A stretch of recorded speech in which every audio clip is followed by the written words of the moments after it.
So, yes, winter solstice. Oh, sure. That's Wait, it. when does this come out? It was today. Wait, what? Oh, this episode? Yeah.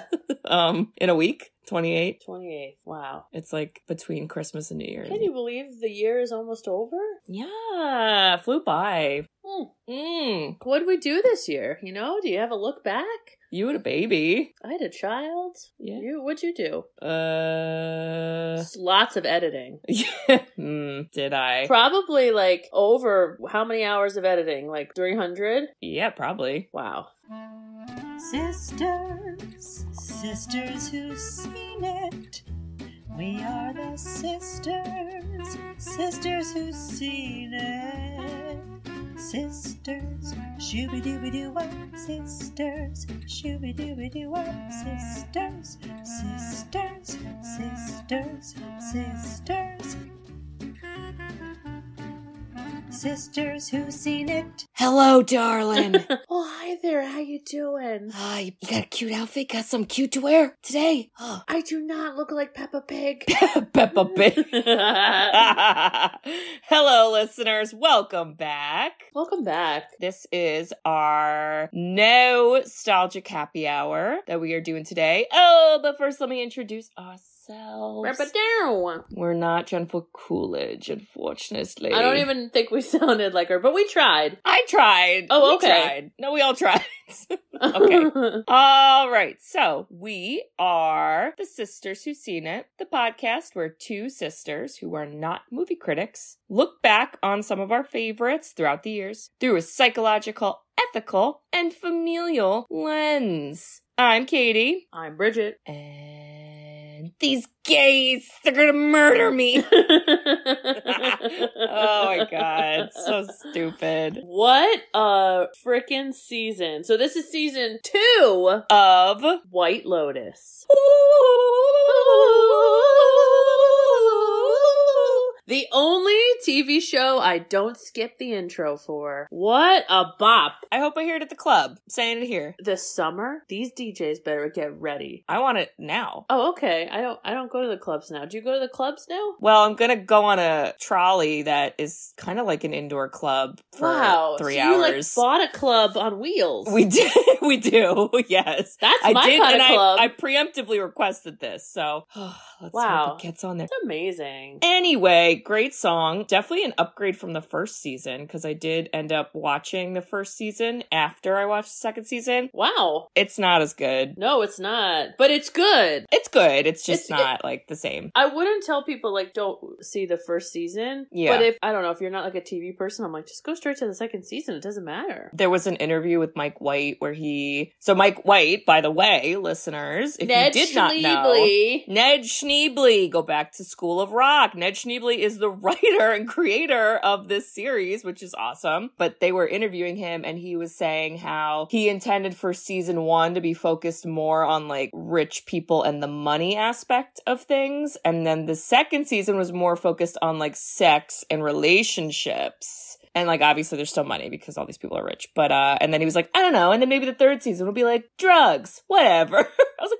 White, okay. Yay! But, yeah. So, do you want to give a little synopsis on, like, how would you describe the show? Sure, I'll try it. So, it's set in Sicily. And it's at a White Lotus hotel. And imagine these being, like, a 4 seasons. Very fancy. It is the most beautiful hotel you've ever seen. And you're following storylines from a bunch of different people, all as they go on vacation to this hotel for various reasons. And it's funny that you think, or he says it's about sex, because I think this was a lot about masculinity, to be honest. Yeah, but I think he meant it as in like sex and relationships and the power that people use sex with or whatever. So you got 2 couples that are like I think the main story, and they may end up being quadruples.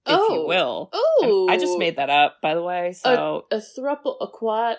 I was gonna say thruple, and my brain's like quadruple. Quadruple. Say it. Wow. Well, they got a lot going on, and they're very interesting. The one couple had a lot of money. The second couple came into money, and they're old college friends, and so there's a lot of muck there. They're not really like best friends, but they're kind of like frenemies. Little frenemies, but they don't know each other that well. Yeah. Then you got a son, a dad, and a grandpa, and they're coming to Sicily because they want to go visit the old country and see if they can find some family. And they're having this like family trip, which is very interesting. And there's a lot going on, that the mom who is not there is fighting with the dad, and he's a serial cheater, and there's a lot going on. And he pulls in a prostitute. Yeah. And she and her friend are locals, and this prostitute is getting business. She comes out on top. Not on top of the men. Well, kind of. But mainly, she is. She's on top of a lot of people. It's that, but then it's financially on top. Yeah.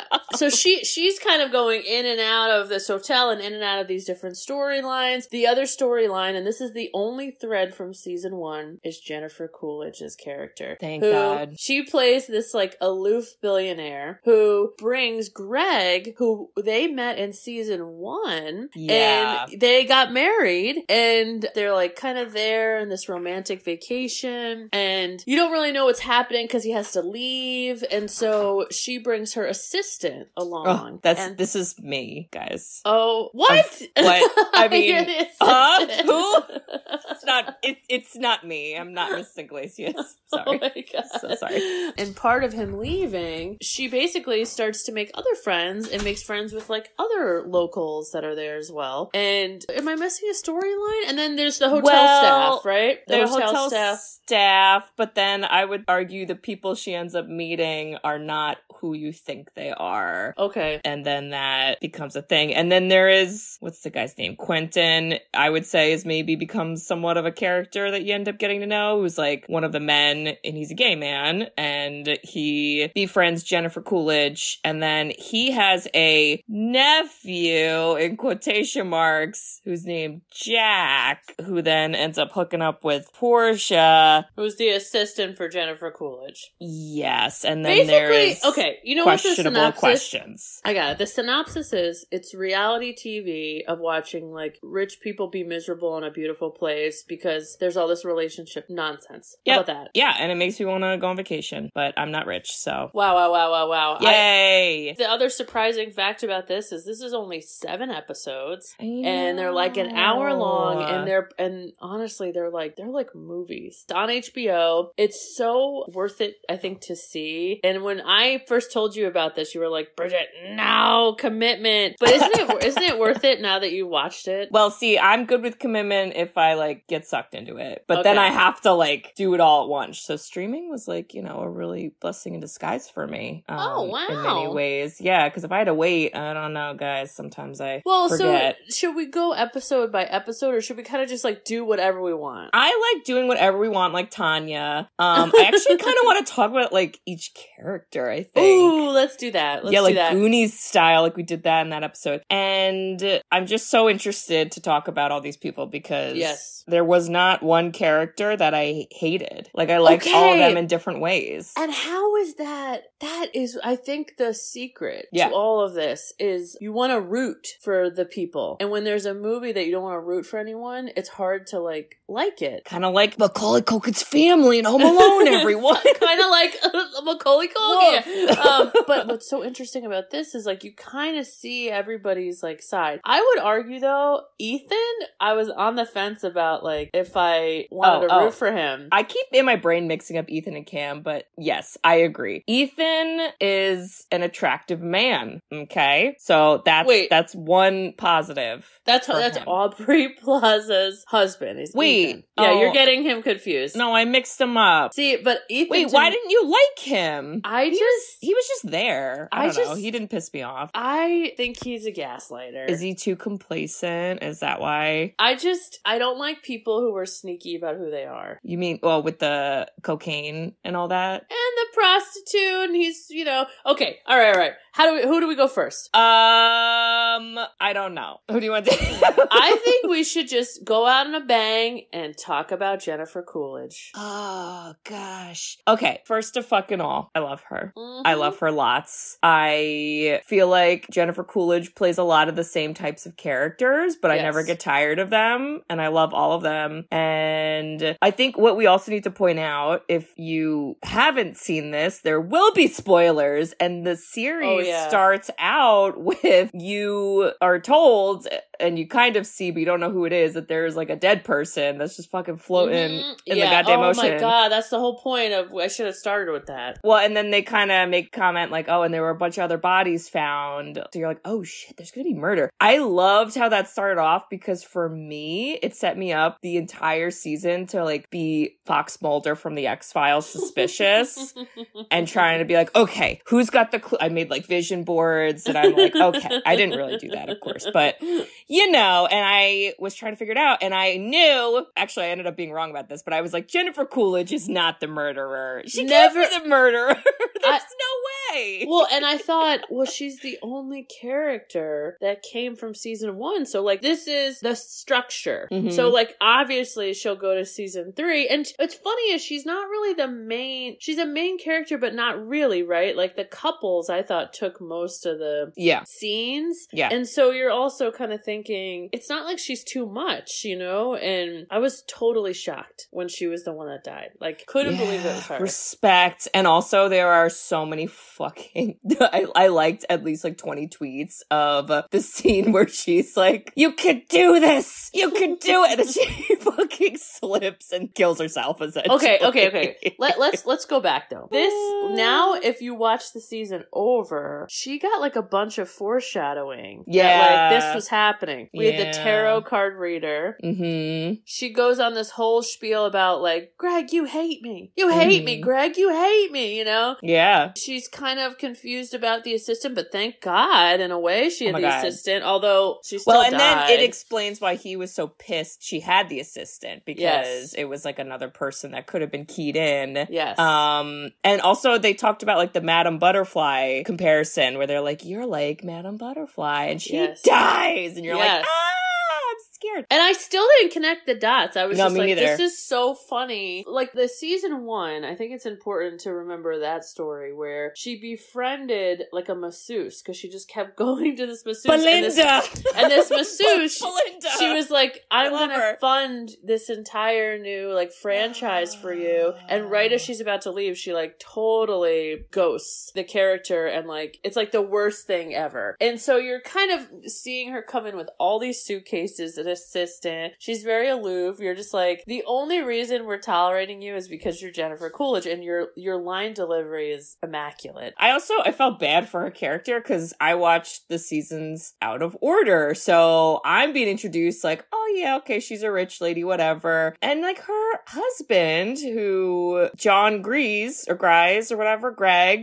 fucking Uncle Rico, Bridget, did you connect it? Yes, Napoleon get out of here. He finally stopped filming himself throwing footballs, and he caught a lady. What do you know? Well, I'll be honest, he didn't get much better in life, because he married a billionaire, and then, well, actually, maybe he did. Do you think he made out with all the money? Yeah. No way. Aren't people going to connect it back to him? No, he had an alibi. He had to go to work, Bridge. Yeah, but there's the assistant is like, she's the missing piece. I actually really hope, Mike White, if you're listening, put this in. I want Portia to come back in the 3rd season, and I want her to be like a detective, and I want Greg to be back, and they're both at the White Lotus, like a different one, and I want her to like basically somehow get him to confess to the like murder. Harriet the Spy? Yes! That's exact, with Portia and her weird outfits.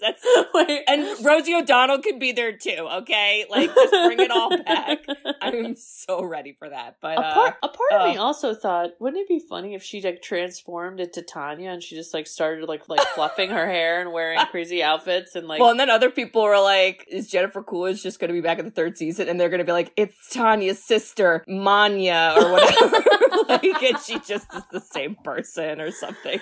Okay, but let's talk about how, so Greg leaves, and we know why he leaves, because of the alibi, and he's setting up to murder her. These gay guys are like, and what's funny is like, they're just the gay guys. Like, it's just this like crew of men that have this yacht and a palazzo, and they're just so fancy. And what she's like, these are some high high-end These gays. are some high-end Don't gays. steal anything. Yeah, she's like, they got their own money. I don't gotta worry about them taking mine. And we're like, Tanya, no. And you kind of, in my mind, you kind of thought they're gonna rob her or they're gonna bamboozle her into giving money. But I still never thought they were gonna kill her. I didn't either. And I thought that she was gonna be set up. Greg was gonna catch her cheating, and the prenup. That's what I thought. Because there was a camera in the room when they had the prostitute guy. Yeah. But how about the scene where she's just like snorting lines of coke and just dancing like a maniac? Oh my God. Yo, I'm going fast with all this, but when she's in the yacht and she realizes, oh my God, they're gonna kill me, and she is stalling, she's like, I'll have more wine, wine, I'll have more wine. Or she's like, I'm going to the powder room, and she like slowly walks and then like runs and then like walks normal again. When she steals the bag and finds, oh my God, there's a rope, there's a gun, like they are going to kill me. Kate, what would you do? Would you come out like I would do guns exactly blazing? what she did, but I would try to open my eyes a little bit more because she literally was like eyes closed the whole time. So somehow she killed everybody. So okay, I want her on my paintball team. My friend Stacy sent me this image. It was like 25 faces of Jennifer Coolidge, and it was like pick your year, and it was like I picked 2 and 3, and the one of her like crying shooting, I was like, that's part of my year. That's like fucking surviving. That freaking clip of her doing that, there's so many people that made the captions like, me when I'm 13 playing, GoldenEye on the N64 or whatever. I'm like, that's me. But then what was so brilliant about this is you were like, oh my God, she did it. She killed everybody. And you had this moment of like, she's gonna live. Like, we thought it was her, but they're bamboozling us. Someone else is gonna die. And then the idiotic way of her trying, she can't, I'm like, swim, do anything. Take your heels off, girl. You don't need the 12-inch heels on when you're trying to get off the boat. Come on. Anything. And then isn't there a way that you like just go into the water and there's you can like get a on? ladder. Yeah, there's usually ladders and then you get there, and I don't know, but I'm really glad she killed everyone because that's the best. I hate how she died because it was so dumb. Part of me also wants to be like, maybe she's dead and like she's just in a coma or something stupid, and then again she just appears and is like, hey, she's washed up on the shore and she's like, whoa.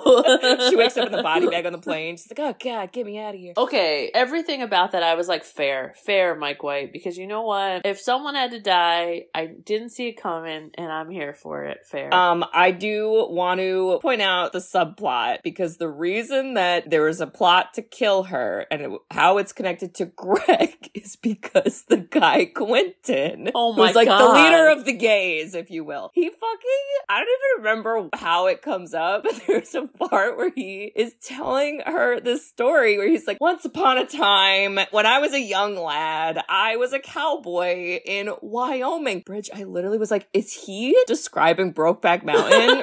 Because this is the actual plot of Brokeback Mountain. Mike White is watching Brokeback Mountain. He's like, imagine if he's like, Quentin is Jake Gyllenhaal. But he literally was like, and there was a man that, wasn't gay, but boy, we had a good time together. And I was like, what the fuck is the point of this? And then later when she's like with the guy who was in the mafia and they were gonna like hook up, she sees a picture of Greg in a cowboy hat. And I was like, I'm sorry, are you trying to tell me Greg and Quentin were Brokeback Mountain and like we're just supposed to believe that and believe they kept in touch for like decades? What? I mean, I guess that happened to Brokeback Mountain too, so damn it, Mike White, I believe it.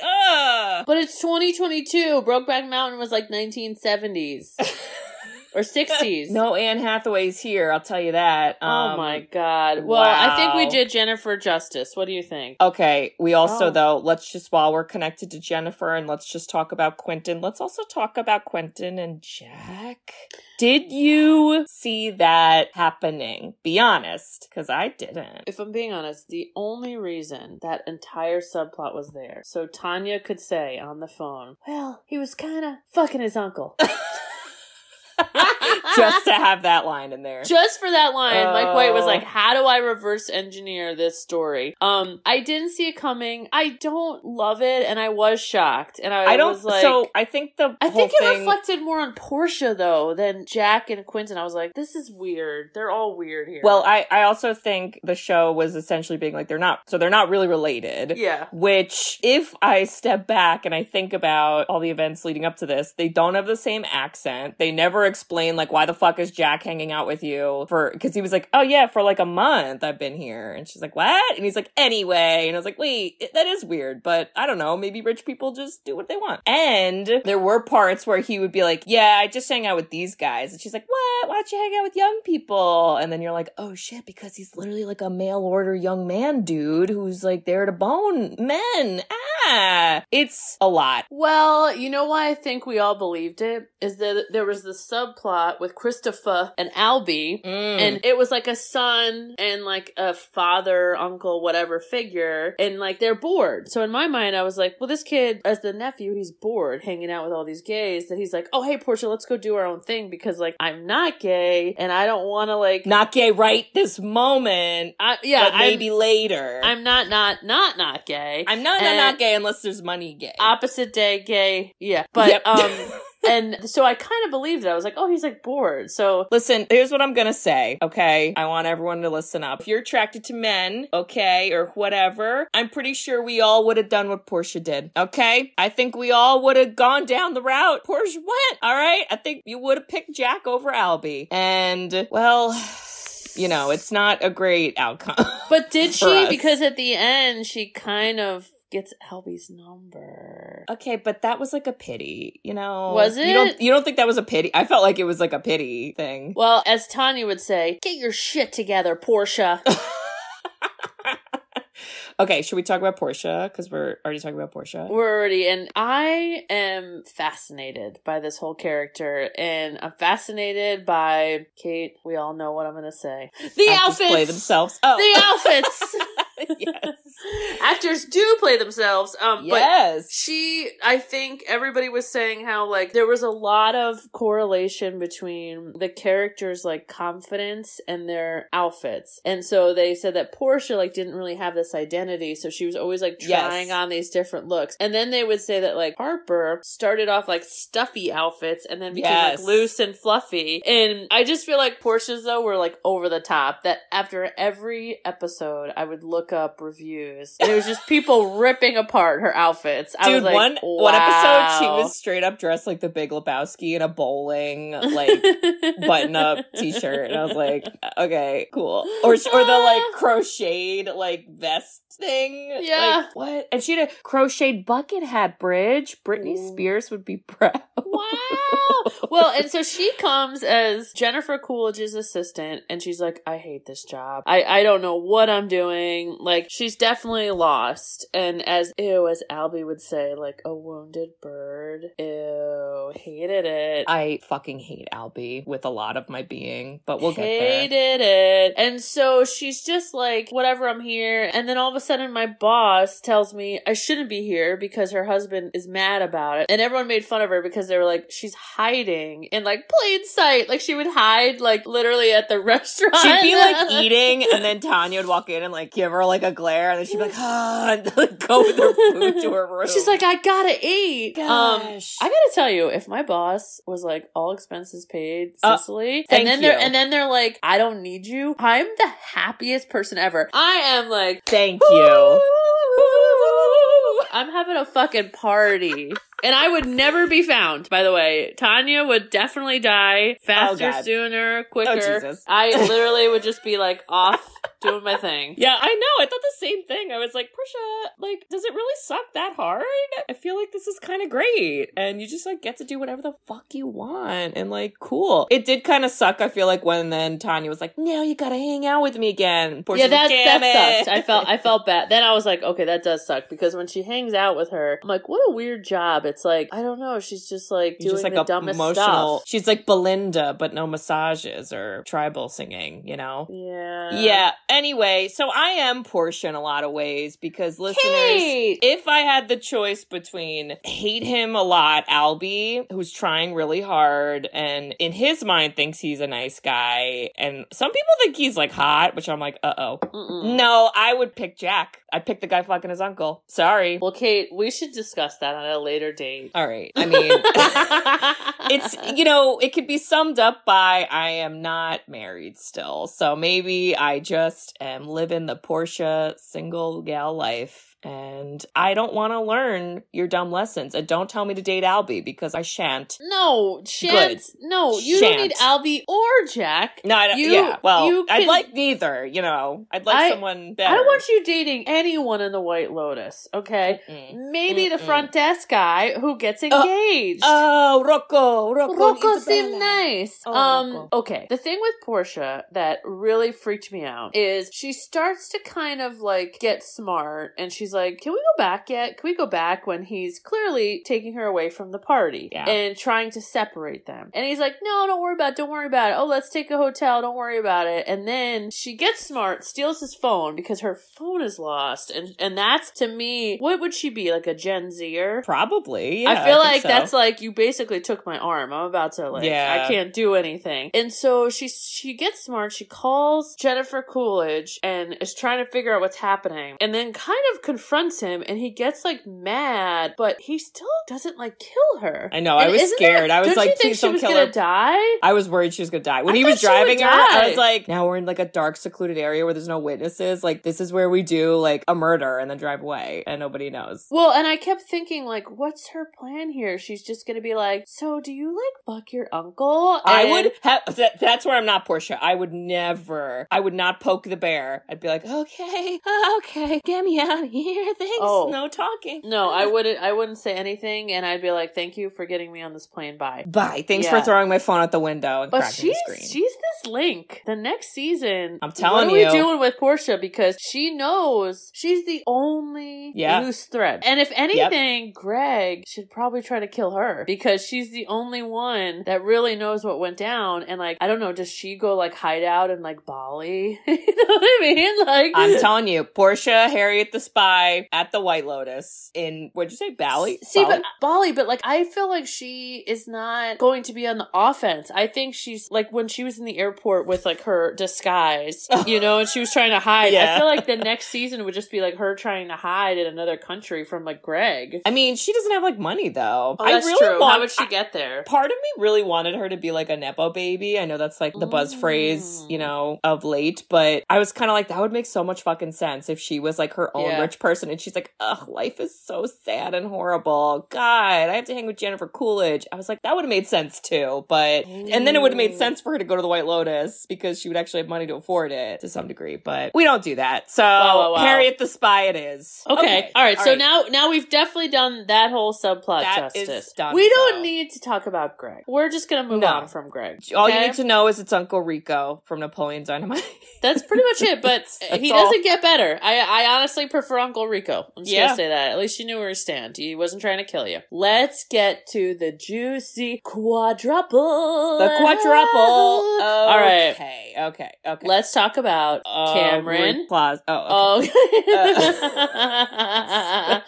No, we can talk about Daphne and Cameron. Okay. As one couple, and Ethan and Harper as another couple. I was so excited to see her on this, and for one, she's kind of playing a normal person. That was my favorite part of it because I was like, fucking yes, Aubrey Plaza, because we all know you're quirky and you're authentic in real life and you play these like kooky, like flat affect characters, but like I love how she got to act in this. She was so good. She was so good, and I think people have kind of forgotten how good she was because Daphne's like final scene was epic, and everybody I think was mad because I don't think she got like an Emmy nod or something. Really? Everybody was going on and on about how she like did the most incredible acting, and I don't know. So we got Ethan and Harper, and in my mind they're like super duper liberal, super duper. I watched watch the news all day, super duper, like, do the right thing, and the world sucks, and she is a lawyer. Yeah. Helping for like wrongful terminations and stuff. Yes, for employees that are wrongfully terminated. And Ethan is, in my mind, some sort of like tech person that just sold, like, worked really, really hard. They've been married for a bit and just sold his company and came into a lot of money. Yeah. Not just like, I think a little money. I think it's like money.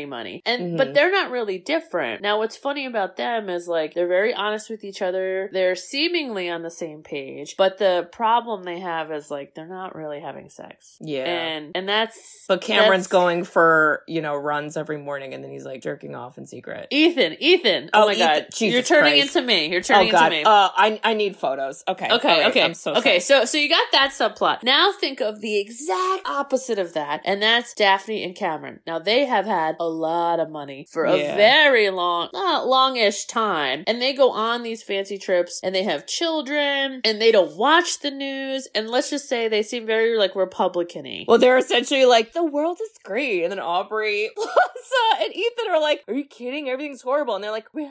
What? Huh? And I was like, oh. Like, they are what I think we think of with stereotypical rich people. Yes. Okay, so let's take the politics. Rich people. All right, so let's take the politics out of it and just focus on when you're wealthy, seemingly things can be easier because you can kind of buy those experiences. And she basically ignores the problems of the world, right? And her own problems. Oh, and her own problems. Does she? Now, they are having sex with each other and also lots of other people, but they don't acknowledge it. Kate, we got a lot of crazy things happening. So Cameron is just a serial cheater, right? Yeah. He just cheats with anyone and everyone. First episode, he drops his pants in front of He is so the most masculine, toxic character ever. He's the jerk. He says stupid things. Yep. I don't know. He just like very much is just like a Neanderthal. Yeah. Daphne is like a little more like sneakier where she comes off like she's dumb, but she's like totally running the show. She literally has children with the trainer. Okay, we need to talk about that. We do need to talk about that. You want to talk about it right now? Let's do it right now. This is the time, Kate. When that scene happened, I didn't know it was happening. I didn't know it was going to happen. I did not connect that to... Neither. And then, did you watch like a TikTok on it? Is that... Okay. So, my interpretation of that scene, because they're talking and then she starts talking about, oh yeah, my trainer. Because Barbara Prass is like, dude, you talked about like, you know, cheating or like, I think something like happened with the guys. And then she's like, anyway, let me talk about my trainer. I love him so much. Sometimes I spend more time with him. Here's a picture. And then she shows the kids. And I, for some reason, thought her sneaky move was to be like, Aubrey, I have children. So like, who cares about whatever indiscretions my husband does? Because we have kids and that's what keeps us together. Like, I interpret it as like, the children are keeping us together and that's why I ignore everything. Oh, so I was close to that. But then the TikTok was like, these kids are blonde hair, blue eyes, and that's the trainer she described. So she's essentially being like, these are the trainer's kids. So, you know, I was right there with you, but I had a take on it. My take was, she was saying, because we know that Harper's character wants a kid, but they're not having sex, and that was like let out at a dinner. Mm-hmm. And Daphne was like, well, I got the kids, and if you just want the kids, who gives a fuck what they do? You're already here, ride it out to get the kids. I got the kids, and now I don't even give a shit about him. Yeah. Like, I just have these kids, and like, that's it. So I don't look at it like she's staying together for the kids. I look at it like, I got kids. For the kids. Yeah. And even that, I was like, damn! Oh, it's so twisted. But then, when again, like you said, I watched that like TikTok, and I was like, oh, that's like, so layers on layers on layers. And I think the thing that was just so crazy to me is like, Cameron was so aggressive with Harper. Like, he takes changes his bathing suit, which I was like, and also, this is where I was really mad about Ethan. So the whole time Harper's like, he undressed in front of me. I don't know if I like these people. Yeah, and then I like the way you act around these people. And she's saying like every single thing that Cam does. Like, she tells Ethan everything that happens. I know, and I feel like Ethan was like, you're so stuck up. You're so this. Like, he kind of was saying like, in not so many words, loosen up. Like, you're a downer. And this is why I hated his like gaslighting bullshit. Because when you think about how all of that went down, which is basically then the girls leave because Daphne's playing playing games. Daphne, girl. Daphne basically like steals Harper and they leave. And, literally. And I was like, honestly, that's not even like that fun. They're like staying in some like fancy place and they take an edible. Like, okay. I mean, here's what makes me mad, Kate. Okay. Mike White, listen up. Mike, hello. The girls leave and they have to have like a slumber party, take an edible and just chit chat. Okay. But the guys get to do like drugs and have hookers. Why can't the women go out and do drugs and have hookers? You know what I'm saying? They kind of do drugs, but like it's so like soft and simple. And I'm like, I get it. I believe it more because like Daphne's not like in your face, but I just want like a Bad Moms movie moment, you know, where it's like, can't women be all so aggressive and wild and crazy? Like, come on. Yeah, but I think this whole season, kind of like you said earlier, was like, we're focusing on like how men are dumb. The worst. And so this kind of drove it home The in worst. a way. But yeah, they could have had fun still. Like, I know, don't I just don't even, like, she was basically saying, Daphne tried to be like, I don't have a lot of girlfriends, and I just find that they, like, talk shit about you and stab you in the back, and that's exactly what happens. It's just, like, emotional torture. And here's what I didn't like. When Ethan was like, I didn't cheat, because Cameron cheated, and let's face it, Cameron left the condom there. Yeah. Now, do you think he left it on purpose? Yes. Okay. Part of me does. I think so, too. Because he's a psycho. He's just, like, crazy pants. I literally, like, from the beginning, I was convinced, I was like, Daphne is the murderer. Yes, that's what I thought. And she's gonna kill Cameron. I was still on the kick that, like, there's a murderer. Someone's gonna get murdered. And then sometimes I was like, maybe it's Cameron. It'd be a little too obvious, I think, because he's, like, really scary. But I want it to be Daphne. And, yeah. Me too. And there was a part where she was like, I love true crime. Yeah. And I was like,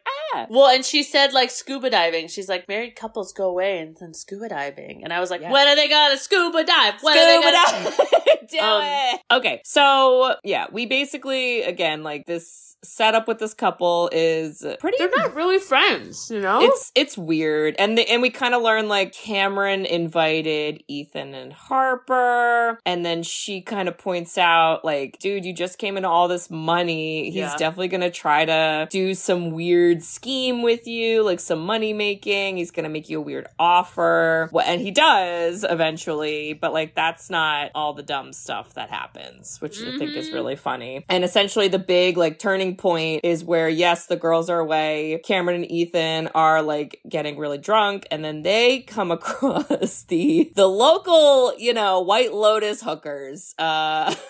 Lucia and Mia. Wow. Well, Mia's not a hooker initially, but then like, she def is a hooker, so what? They're besties in real life. Oh my god, I love that! That's the best. They're locals, best friends, and auditioned and got the part. That's amazing. Isn't that amazing, Kate? Oh we could do it. We can do this. Are we gonna be hookers? Because I don't Why know. Why not? I mean, yeah, let's do it. All right. Me and Chris Moltisanti in a hot tub. Hey. You're gonna have to be the Lady Gaga singer, though, Bridge. I don't know if I can whip that out. Not somebody. I got it. So they essentially come across with them, and this is a lot of Cameron is setting this up, and they all get super drunk. Wow. And do some drugs, and Cameron brings them back to their rooms, and you see a part where, because we find out that they have two rooms that are right next to each other. I don't like this at all. I hate that setup. And there's a door. I hate this. I hate that it's very Atlantic City when you're 21 and we're fitting 40 people in 2 hotel rooms because we can't afford anything. Yes, I don't like it. And there's a part where Cameron is kind of like by himself in his room and he's like staring at the door and he's hearing all this noise and they're knocking and you're like, don't do it, Cameron. This was his moment. Don't open it, the door, Cameron, no. He literally could have been, in my mind, a good guy. And that's the part when he lets them in. And, okay, Mia makes out with him, and then he's like, no. So he's like, I didn't do anything. They don't make out. Mia kisses him, and he does not do anything. Excuse me, they make out. No, they don't. Rewind the tape. They make out. He participated in the kiss. Okay. As in, I want it, but I can't. Well, at least he didn't. I don't know. Could have been worse. I just think, of course it could have been worse, but I think that was worse. And I think that he, like, downplayed it. Aubrey Plaza kept pushing and pushing and pushing and pushing. And then finally, he, like, admitted it. And he was so aggressive about how he didn't do anything. And in my mind, I'm like, yes, you did. But he was trying to say, I didn't do what Cam did. I know, but it's like, ugh. oh, Kate, you know? Part of me, I don't get why he didn't just own up to it, because again, like, if you really genuinely believe it wasn't that bad, which in the grand scheme of things of what went down, it wasn't that bad, but yeah, why wouldn't you just submit to it and just be like, yes, this is exactly what happens, and we all know Cameron's a crazy person, so I don't know, it's pretty believable. And it broke my heart, because couldn't he just say, like, so Harper, we had a fucking crazy night. Yeah. Cam got strippers, or prostitutes, they definitely were in the room, like, shit went crazy. I did not do anything, like, one of them tried to kiss me, and I was like, no, I did not do anything, and like, this was insane, like, as in, I'm on your side, but siding with Cameron by, like, bro code, not saying anything, so I was lame. like, I'm like, y'all are almost fucking 40, there's no bro code, please. And you're married. If you're married, there's no fucking bro code. Yeah. Or else just get divorced. I just felt like he was so close to being like a good person and then just ruined it. Now, Harper kind of does the same thing because she ends up hooking up with Cameron, and I gotta say, Kate, I was disappointed in her. I think the whole point is to basically be like, here's a couple that's like really honest with each other and all that stuff. Here's the opposite, and like, look how easy it is for the more normal people to be corrupted, because that's literally what happens. Like, they don't go as far as Daphne and Cameron with the stuff that they do, but they definitely like play the same types of games, and they really do. It's so sad, because I think anyone who's been in like a relationship where you suspect something happens and then the person isn't honest and then they kind of own up to it, like, you lose trust, and it's sad. And I felt bad for Aubrey Plaza on that part, and then she kind of goes like hardcore opposite, where she's like, well, now I'm just gonna get super drunk and like, you know, I'm gonna be so fun because like everyone wants me to be fun, and I'm gonna be fun. And I was like, uh-oh, is that fun, or am I nervous you're gonna be the murderer now? Who's the murderer? I'm still worried. You know what was funny? I always wondered why, when she was saying to Daphne, like, I think the guys did something, and Daphne then went on that monologue. I'm surprised why she didn't say to Daphne, your husband is touching my leg. Well, why is your husband touching my leg at dinner? Because how do you spin that, you know? I think because Aubrey also got picked up on the serial killer vibes, you know? Daphne's like, here's a knife. I would not fucking tell her either at all. Like, I would. Oh, I'm not gonna lie. I'd be like, you better have your own knife ready then. Jeez. Listen, if you're Portia and you got the guts to tell Jack he's fucking his uncle, you gotta say like, hey, your husband was like, I'm not gonna assume it was anything, but he was kind of playing footsie with me, and I thought, maybe he thought I was you. You know, like, I would just throw that out there to be like, get him in fucking line, because I've told my husband he doesn't give a shit about me, and so why don't you handle it, because I'm sick of being like, ugh. I feel like Daphne would have harassed. The exact same response regardless. She'd be like, anyway, let me tell you about my trainer, and the Harper's like, no, Daphne. She's like, focus, Daphne. Damn it. But, okay, so they hook up, but they just, like, make out because Ethan goes nuts and catches them. Yeah, he doesn't see them, but he's like, why is the door, like, locked, and why are you two in there? But then you're not together in there, but then the room to the other door is open, and disappointing. I was so disappointed. And then Ethan does, like, what Aubrey did, in the sense that he goes to Daphne and is like, I think they did something. This is literally where I thought Daphne was going to kill Cameron, or Ethan, sorry. God, I'm mixed up. This is where I thought Daphne was going to kill Ethan, and I was like, Ethan is fucked! Because this is the last episode, Tanya was still alive, and then Daphne literally, like, ignores him, and it's like, she's like, come to this isolated cave! Like, I want to go to this place alone. Come with me! And I was like, no! He's going to be the body in the ocean. But the implication is they went and had sex, right? I don't think they did. You think they did? I don't. What? That's what everyone thinks. I don't think that. Why does everyone think that? What? Why would they do that? No, I don't think that. What? I think they just walked around the island in, you know, denial bliss. Or they murdered somebody and put their body in the ocean, and Mike White's trying to tell me it's Tanya, and I don't want to believe it. See, I thought that they had sex, and then that, like, got Ethan out of his, like, funk, and that's what made him then want to have sex with Harper again. Because, like, that was sweet. I mean, that's nice, but I really don't think they did. Why didn't you think they did that? Because why would they? Because I feel like she's cookie bananas. No, but there's been no buildup between them. Like the Harper Cameron, there was buildup, and not that it was equal-sided buildup, but like we saw like instances of them talking or by themselves or like whatever, and like there was none of that with Daphne and Ethan. So no, I don't think. Okay, I think they wanted it. Might disagree with you. No, I think they wanted it to make it seem like almost again like a game. Like we're gonna make it seem like that's what we did, and now everyone's always gonna wonder and like, haha, we tricked you. Like because she plays those games. Okay. And then I could see Ethan almost taking that as like I could have done it, but I didn't because I'm your husband and I want to bone you. Yeah. Okay, wait. So out of those four, who's your favorite character? Harper. Okay, because I'm on like the Harper Daphne back and forth because Daphne being this mastermind is something that I just loved how slick she is about it. I know, and I really still want her to be a murderer. I think it would add a lot of color to her character. I agree. I would still love her a lot. So, Mike White, let's do it. Bring her back. And then she ends up with the trainer, happily ever after. Oh my God, imagine if season 3, she like invites Cam and then she's like, Cam, why'd you bring your assistant? God damn it. Anyway, I gotta go early. And then Cam meets like, I don't know, a bunch of women. And they like plot to kill him. It's just the Tanya storyline, but with Cam and Daphne. Yes, I'm here for it. That would be great. Oh my God, I would die for that. I don't think Cameron would pick up on he's being hunted. I feel like he wouldn't. He would be so good at being hunted too, like him in victim mode. Wow. Okay, so we got that couple. Now let's talk about Christopher Moltisanti and his father and his son Albie. What is the father's name? The father's name. It's Bert.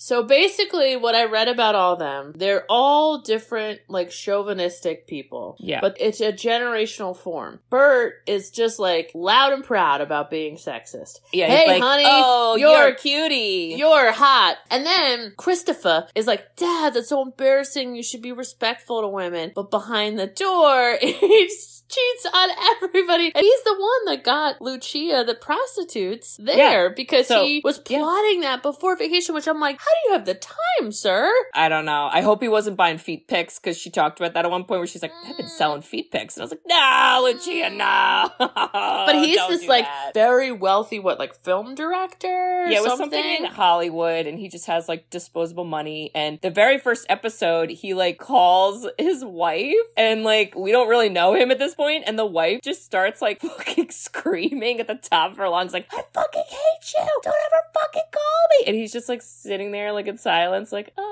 Do you know whose voice that was? Who? Laura Dern. What? Yeah. Damn it, I wish I knew that. Well, so everybody was speculating that, and then they thought the last episode Laura Dern would come back and like murder somebody. Oh, that would have been so awesome. Laura Dern. I also wanted it to be Adriana, okay, but it wasn't. The dog comes back and kills Christopher during a drug-induced coma. This is for Cosette, bitch. She stabs him. Oh my God. Yeah. So he just, he gets Lucia and then Mia kind of ropes herself in at one point, and he only hooks up with them like 1 or 2 or 3 nights. So he hooks, but he says like, listen, I gotta change my ways. Like, this is so bad. He basically is like, I'm so embarrassed with myself. I need to be different, but I get it. If you want to like have a drink here, hang out by the pool, I kind of promised you one thing. I get it. Yeah. And so a part of me thought like, honestly, out of the 3 guys, I thought he was like the most fair because in my mind, he was just like gross to whoever he was with, but he was respectful to like and upfront to everybody. Yeah. Where Albie, the idea, and this is so gross to me, of then him having sex with Lucia that just had sex with his dad. Oh, they're Eskimo brothers, but they're father-son. I hate it. That's that's awful. a lot. And he couldn't tell Albie because then he'd have to admit, and Lucia's not going to say it, which by the way, I'm glad she didn't. I'm like, let's not make this a whole fucking thing. No, Lucia was chill. I was worried she was going to have sex with Bert and it was going to be a trifecta, and I was like,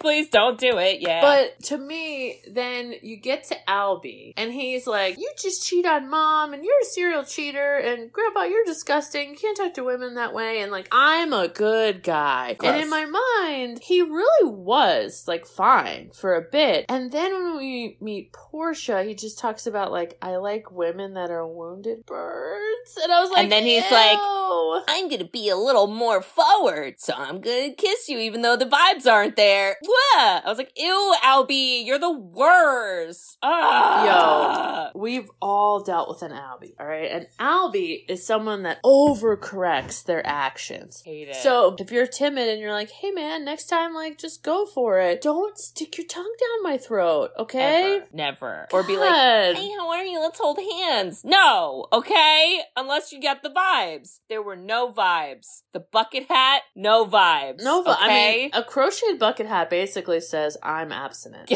So I am not into you. I'm not interested. At all. Unless I'm Britney Spears, and then it's different. So then he got dissed, right? Because he was like, I'm waiting for this person, and I have her chair ready, and Lucia's like, but she's not coming, and I'm a prostitute. Yeah. So I need someone to fund my lifestyle. So like, let's get this show on the road. Yep. And this is where I also felt like you're not a nice guy if you just think every hot woman loves you. It literally reminded me of that line so from frustrating. Forgetting Sarah Marshall, where the character Peter is like, oh yeah, the receptionist, like, she really likes me. Like, we went on a date, and the guy's like, that wasn't a date. She's a receptionist. She's in customer service, man. She's being nice. And then he goes, I bet you think strippers like you too.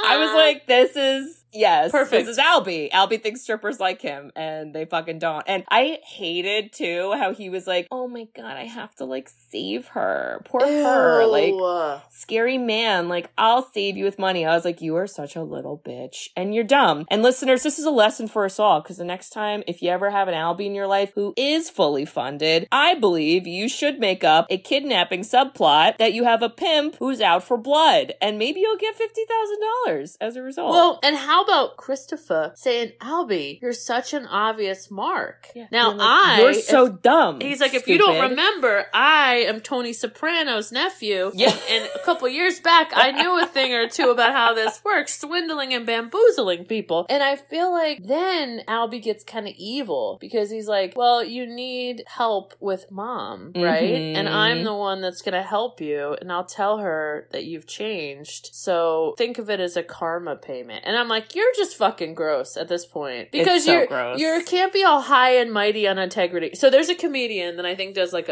this is also, he's kind of playing Gen Z too. And I'm so sad I can't quote her right now because I don't remember her name. But she was like, Gen Z is very interesting. They will respect my pronouns, but not me as a person. Yeah. And I was just like, that is like the perfect synopsis. It's like, Dad, she's a sex worker. Don't say inappropriate things. It's like all these rules. But then it's like, I'm also gonna blackmail you for $50,000 so mom will talk to you again. Yeah. I'm like, damn, you're more evil than grandpa saying, hey, sugar honey. I'm just gonna say it. Grandpa is the purest of them all, I think. In a very strange way. And he kept bumping his head around places. And I think you should look for that to get fixed. Okay, so wait. So then, I think I told you that I made mom, like, aggressively watch this. Like, really quickly. And we were trying to, like, make the timing so we could watch the final episode like live. So this one where they go visit the old country. Oh my god. Wait, so I was like, Mom, okay, forward this part. And I was like, all right, Mom, you gotta watch this part. And when they drive up to the house and they meet the women. So fucking funny. I love that. I was like, this is amazing. This is great. This is exactly how this would go down in real people life. Exactly how this would go. Throwing an artichoke at somebody.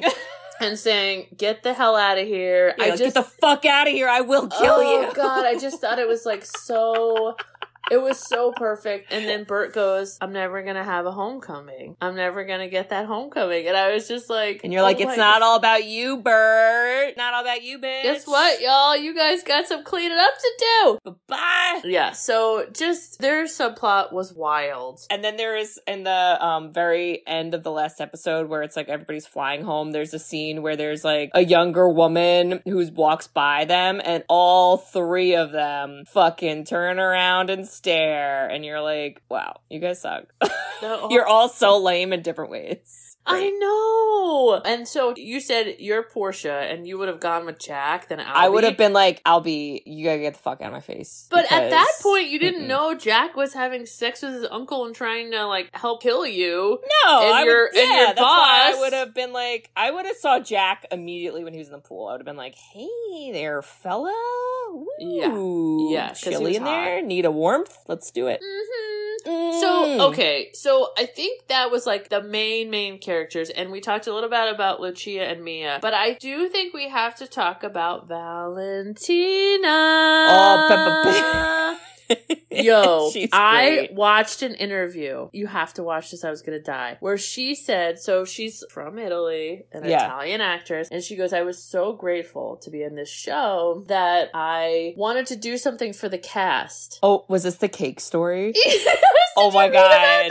Tell it. Do you know it? Well, I don't remember. It was like she got a cake and on it she wrote like something about like white people, essentially. so she was so grateful for Mike White. And she made a cake that had like half American flag, half Italian flag. And it was something like white rules. And she was like, and nobody would take a picture by the cake. I didn't understand why they didn't agree with me. Like, Mike White rules. And I just wrote white rules. I was like, oh my God, you're yourself in real life. And so her subplot, I think if you've seen the first season where you remember Armando. Oh, Armando. Wow. Which was like, why? That's a wild storyline. He pooped in a suitcase. What are you going to do? A part of me thought, oh, she's going to be like crazy town. And she really was just mainly angry. And she just like was closeted and never really like being with a woman. And so, okay, so her scandal is that she like sleeps with someone and then gives them like the singer job. I'm like, honestly, it's not like that bad when you look at the rest of this fucking hotel staff. I do love that was like, it was not a big subplot. It was like a small one, but I do love how they did that because initially Valentina's kind of thirsting after Isabella because Isabella's so nice. She smiles and she's like, Rocco, get the fuck out of here. Oh, you suck. And Isabella's like, actually, Rocco is my fiancé. And you're like, oh my God, the twist. It happened so fast. And then Mia, who is a hustler, literally swoops in and she's like, hey girl, you look sad and I think you're a lessie. Want to go make out? Also, I play piano. And I was like, honestly, I love this. I love this because women lifting women in the bedroom and also two pianos. Know what I loved about it? She was like, yo, you've never been with a woman and you gotta get that over with because you're way too old. Yeah. And I need a singing job. And your guy's gone. Now, what you don't know is I'm the reason he's gone. Mighty gave him drugs and, gave him a heart attack. And so it was kind of like an innocent offer. Now, when the guy comes back and she fires him. I love that. To me, that alluded to like, I could be having more help or she's going to introduce me to somebody. And so that's when you could be like, okay, you might have taken it over the line. But when you look at the rest of the like ridiculous things happening at this hotel, it's like, that's really nothing. That's part of me want to be like, Giuseppe, I think you should leave now because it's not getting better. You know, go sing somewhere else. You're going to be fine. It's going to be okay. And nobody liked him. And honestly, that's what she said. She was like, nobody liked your singing. And if he was really good, then it would be bad. But like, nobody liked it. Now, Kate, I did see a lot of people critique Mia for singing. Her Lady Gaga style. Where they're like, we're having a nice dinner. And it's like, which is why you would be the singer of the two of us, not me. I would absolutely be the singer. And I would definitely be like, Katie, which one's the Viagra? Oops, I gave him the other drug. And honestly, I would be drinking at the bar. Yep. So many people wrote, like, she could have sung any song, and she went with That's Amore. That's Amore. When the moon hits your eye like a big pizza pie.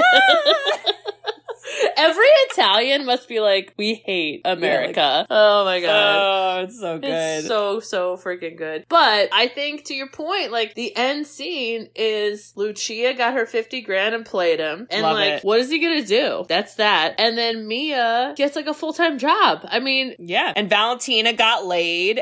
Basically everybody got laid except for the grandpa, which is fine. Yeah, we didn't need to get him laid. No. Yeah, I thought he might have died too. I was like, is he gonna die? Well, because he kept fucking falling. I was like, is he gonna bonk his head and just fall in the ocean? Mom, like, I believe it. Mom kept laughing at his bandage. She was like, look at his head bandage. She was laughing so hard. I thought that was great. He keeps bumping his head. She's like, he keeps having a bandage. I was so grateful that the series did not have the sex workers killed, because I feel like these vulnerable women, you know, like they get murdered. And no, I'm but like, thank you for not doing that. Yeah, it's like a literal statistic. No, I know it's a statistic, but I'm glad we kind of flipped the script and we're like, no, we're going to make them like come out on top and be like, screw all you idiots. We gypped you all, basically. I 100% agree with you. I feel like seeing her kind of like dance away with like what we thought was like the pimp who was kind of trying to like, I don't know, harm her. Right. Which I think he was a hotel staff member. I do feel like there was something where it was like, I gotta go talk to this guy who's in like a bellhop or something. I was like, who the fuck is that guy? And like then he's like the valet guy. Yeah. I don't know. Wait, did we miss anybody? Because I think we nailed it. We got everyone. Wow, Kate.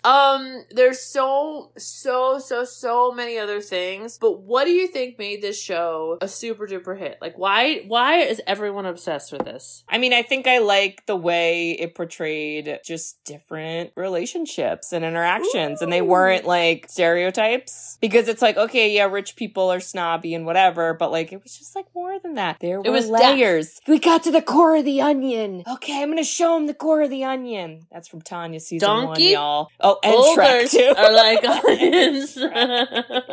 Tanya and Shrek. Yeah. Tanya and Shrek in another timeline. Yeah. Why did you like it? What do you think? Well, I think you make a really good point. I think you're right. I think there was these twists and turns and you're like, oh, that person isn't just who I assume they are. And there's kind of more to them. And I also think then I was reading this article that on the flip side, watching super rich people be miserable in like the most beautiful place ever is like, somebody wrote, is like America's kink. Because people went on and on about how Mike White is obsessed with reality TV because he went on Survivor and The Amazing Race. Did I send you the clip of him drinking wine on Survivor? And they're like, he is Tanya. And I was like, God damn it, Mike White, you're amazing. I dream of him being Tanya. It's so funny. But I think it's refreshing to be focused on that and not like people dying and the economy going under and the world burning, you know? It's like nice to see someone being mad that they brought their assistant. Like it's like, just like little problems. Yay! You know? And hopefully these are problems that none of us have to encounter, like dating a guy who fucks his uncle. Am I right, y'all? No, so that's a bigger problem. Okay, but that like, is a big problem. and being killed is a bigger problem. But like most of what they bitched about was like these things that come up, and they focused on a lot of characters, but not too many. Yeah. Well, we did it, Kate. All right. This might be a long editing one. I'm so sorry. There was a lot to talk about. That's okay. Well, Bridge, it's my turn to pick the next movie, and the next movie will be our first movie of the new year. Wow. And to nobody's surprise, this is not a listener pick. Wow. I'm not sorry. But I had this one in my brain because, well, most people in the modern world know this movie. This movie has for many years been made fun of, even though it is described as a drama romance. And one other word that I won't reveal yet, but I will reveal in a second. I am very curious if you've seen this movie, because this is technically nostalgic. This is from 2008. Oh, this was maybe our latest one. Cultural phenomenon. Now, I was 17 when this came out, so I was prime demographic. There were many sequels. Not many sequels, but there are sequels to this. This is based off of a book for the tweens. It's got a 5.3 out of 10, owie, and it's PG-13, so that's good. But Bridge, the extra word of our description is it's a drama, romance, and a fantasy. Any guesses? No, I was in my mind. I was thinking The Notebook, but I'm like, no, I'm so wrong about that. All right, I feel like I'm going to read the description, and I hope you get it, but we'll see your knowledge of this. When Bella Swan moves to a small town in the Pacific Northwest, she falls in love with Edward Cullen, a mysterious classmate who reveals himself to be a 108-year-old vampire. Jesus Christ. Bridge, we're watching... He's like Bert! We're watching Twilight. Wow. Have you seen this ever in your life? So... I feel like no. Not really. 50 Shades doesn't count, by the way. Not the BDSM version. I feel like I've watched Twilight falling asleep on the couch because it was on a channel, but I've never sat down and watched it. Oh. Kate, I never thought this day would come, but I It's guess here. we're starting to go through all the movies. It's a new year. We're doing this. You've truly surprised me. Listen, I've seen this movie many times. You know, as I get older, my opinion kind of changed. Did you read the book? I read all these books. Woo! I went to the midnight premiere of many of these movies. Did you wear fangs? No, I was Team Jacob, who is the werewolf. Oh. And I had a very inappropriate shirt I made for one of the midnight premieres that I will reveal next time. Thank God. Yeah, this is interesting. And it gets a lot of hate and it gets made fun of and there are things to make fun of, but I think we're going to have to talk about maybe why people hate this movie. I'm so impressed with this pick. This is a truly epic pick. You know, it's a dark, dreary movie with rain. What a Christmas gift. That's what okay. Well, Christmas is over by miracle. the time this comes. Sorry. What a goddamn miracle, because you know what? When I'm watching that over Christmas, not because we record these ahead of time, I truly am going to be like, wow, this is what Katie gifted me. Mary Chrysler. Well, Bridge. Kate. Bridge. What do we say? If you had a palazzo, where do we go with this? There's so many angles. Bridge, if the gays kidnapped you on a yacht and they're gonna murder you, these gays, I would dinghy boat over there and shoot everybody with my eyes open. And then I would safely get you on the dinghy and we'd sail away and we'd be like, Portia, shit, girl, you good? Where are you? Wow. Yep. Well, Kate, as we, as locals, audition for the epic New Jersey movie. Oh, Jesus Christ. The New Jersey White Lotus. I believe that was Jersey Shore. Is that the same? Okay. As we apply for that, and they say, Kate, could you sing the New Jersey Bruce Springsteen ballad, Born to Run? I would jump in there and be like, no. On a piano? Stop. Oh my God. I would do it. I'd be like, no, I'm here for that. She's the good looking one who will do the other stuff with all the other guys. Oh, Jesus Christ. Thank you. Wow. Okay. That's because I love you. Oh, I love you. And listeners, if you also love, loudly singing just because you like it. That's if you think that Tanya should either come back as Manya or Bavanya the next season, love that. or Portia, Harriet the Spy, or the future Tanya, or whatever, or Daphne comes back as a serial killer to kill Greg, that Portia as Harriet the Spy tracks, and Manya is there too. Sorry. Yeah, I don't even want to do a third thing. If you got all that, you should write us a review. We love reviews. We love written reviews. You can review us on Apple Podcasts, along with some other podcasting apps. That would be a lovely treat to the new year, y'all. Give us a little review somewhere you have not yet. We do love those. And we also have a website, sisterswhoseenit.com. On our website, you can request a movie. All right, so we're getting into the new year, and put your requests on there. We make a list. We go through the list. And that's what we do when we feel like it. That's amore. That's amore. Okay. Yes. And Bridge, what else can we do on our website? You can buy us coffee. Yeah. Which could be some Sicilian wine. Ooh. Or what we could do is get you some merchandise. And Kate, my brain is going with what should we make for this one? There's so many. There's a lot. There's so many. But you can buy merchandise. Hopefully you already got your Christmas gift holiday gift. Passed by now. Yes. Okay. Well, that's what I'm saying. But don't our New Year, Okay. Anyways, but okay. You can get that. Check it out. It's really fun. We keep adding to it, and I'm just having a blast adding them. Woo! And it's not White Lotus quality, but the drama's there, right, Kate? The drama's there. The drama. Oh, forget it, honey. He's a Libra. Check that one out. That's a great one. So check all that out, listeners, and we hope to hear from you. All right, well, we'll see you in the new year for Twilight with I don't even know a quote. Happy New Year! Yeah. I love you, Kate. Thanks for going through White Lotus, because I know I really pushed it, and I was so happy you finally watched it. Well, I'm glad you pushed it, because it was great. So, listeners, you should all watch it if you have not already. All right? Hope you loved it. Love you. Love you. Bye-bye. R.I.P. Tanya. See you, Jenny. Bye. See you, bitch. Bye. Thanks for tuning in to Sisters Who've Seen It. You can listen to us on Spotify, Apple Podcasts, or wherever you listen to podcasts. Check out our website at sisterswho'veseenit.com, where you can email us, request movies to be reviewed, and keep up to date with all things sisters. Also, make sure to follow us on Facebook, Twitter, and Instagram. See you next week.